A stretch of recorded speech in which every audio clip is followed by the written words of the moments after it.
નડિયાદ મનપાના કોંગ્રેસના 25 ઉમેદવારોને પણ અજ્ઞાત સ્થળે લઈ જવામાં આવ્યા છે। ભાજપ ઉમેદવારોને ધમકાવતી હોવાના આરોપ સાથે ઉમેદવારોને અજ્ઞાત સ્થળે રાખવામાં આવ્યા। કોંગ્રેસ ઉમેદવાર સરોજ મેકવાન, કલ્પેશ પ્રજાપતિને અજ્ઞાત સ્થળે રાખવામાં આવ્યા છે।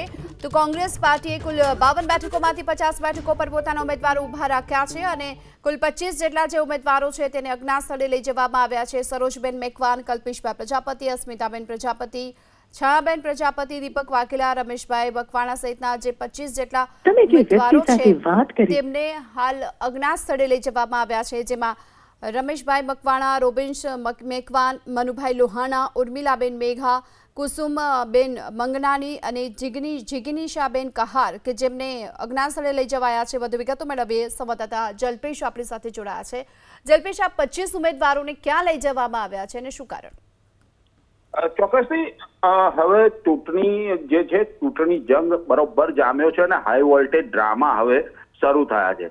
મહત્વની બાબત છે કે આવતીકાલે ફોર્મ ખેંચવાનો છેલ્લો દિવસ છે, ત્યારે જે નડિયાદ મહાનગરપાલિકાની વાત કરવામાં આવે તો પહેલી વખત જ નડિયાદ મહાનગરપાલિકાનું ઇલેક્શન થઈ રહ્યું છે, ત્યારે 52 વોર્ડમાં 50 જેટલા ઉમેદવારો કોંગ્રેસે જાહેર કર્યા છે। સાથે સાથે ભારતીય જનતા પાર્ટીએ 52 બેઠકો ઉપર પોતાના ઉમેદવાર જાહેર કર્યા છે।